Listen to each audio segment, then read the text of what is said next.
The platform was deserted, cold, bleak, lit by a single flickering lamp. Mist swirled, thick and white, obscuring the world beyond. A chill wind whispered through the girders, carrying the scent of rain and something else, something old and metallic. It was a place time forgot, a space between worlds. A shiver ran down my spine. The clock ticked past midnight. I was alone, or so I thought, until I heard it. A faint rumble, a distant whistle. It grew louder, closer, a rhythmic clang of metal on metal. Out of the swirling mist, a train emerged. The engine, a hulking behemoth of iron and steam, emerged first. Its headlamp cut through the fog like a single baleful eye. Carriages, seemingly endless, glided behind, their windows dark, unreflecting. This was no ordinary train. This was a phantom from a forgotten age.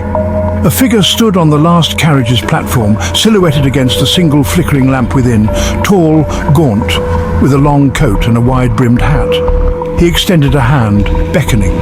"Welcome aboard!" His voice was a low rasp. "The midnight train to nowhere awaits." I stepped inside. The carriage was opulent, a bygone era of luxury. Velvet seats, mahogany panels and brass fittings gleamed under soft, flickering gaslight. Yet, an air of disuse hung heavy, a layer of dust on everything.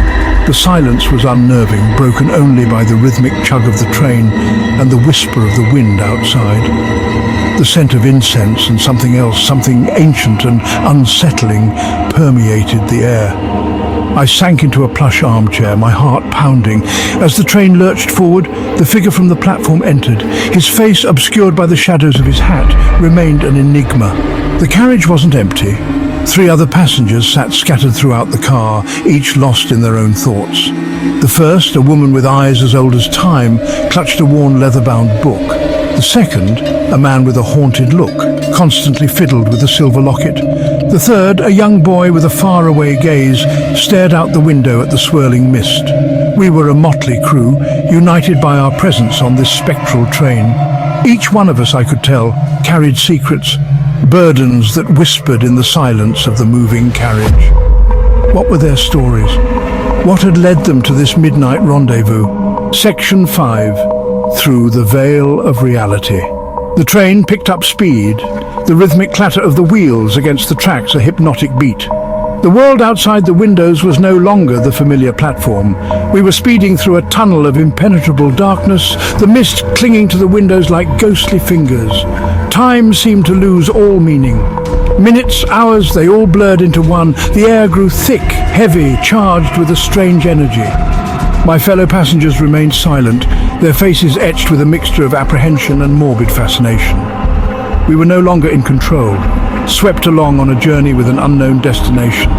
Section 6. The Vanishing Act. I looked up, drawn by a gasp. The woman with the book was gone, vanished, as if she had never been. Her seat was empty, the book she clutched now lying open on the velvet cushion. A cold dread crept into my heart. No one spoke. The man with the locket only gripped it tighter, his eyes wide with fear.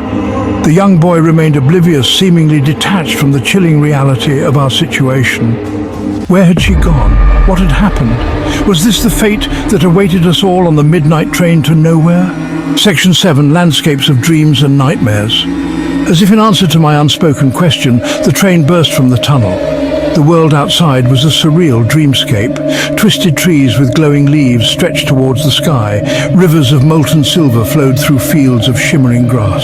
It was beautiful yet unsettling, like a scene from a fever dream. The impossible scenery flashed by, castles hanging upside down from the sky, waterfalls cascading upwards. Time and logic had lost all meaning. We were hurtling through the landscapes of dreams, or perhaps nightmares. And still, the train sped on, deeper into this impossible realm. Section 8. Whispers of Secrets. A low hum resonated throughout the carriage, barely audible at first, but growing steadily louder. It seemed to emanate from the very walls of the train itself. The air crackled with energy, the scent of incense intensifying, now laced with a hint of something metallic, something like blood. The ornate clock on the wall above the boy's head ticked once, then stopped. Its hands remained frozen at midnight, a constant reminder of the witching hour when we boarded this train. The whispers grew louder, forming words, fragments of sentences. Were they the secrets of the train? or perhaps our own. Section 9. The Crossroads of Destiny. With a bone-jarring jolt, the train screeched to a halt. I looked out the window. We were in a vast, echoing hall, thousands of tracks stretched in every direction, disappearing into the swirling mist. In the center, a single platform shimmered, bathed in an ethereal white light. The conductor, his face still shrouded in shadow, appeared at the carriage door. "The crossroads," he rasped. "Your choice awaits." He gestured towards the platform. It pulsed with an unsettling energy, a gateway to... what? Salvation? Oblivion? I didn't know. Section 10. A journey without end. One by one, my fellow passengers disembarked. The man with the locket, his face etched with grim determination. The young boy, his eyes wide with a strange excitement. Each step they took towards the platform seemed to echo for an eternity. And then they were gone, swallowed by the white light. I remained in my seat, my heart pounding. The train, the platform, the impossible landscapes, they were all a reflection, I realized, of something deeper. Something within us all.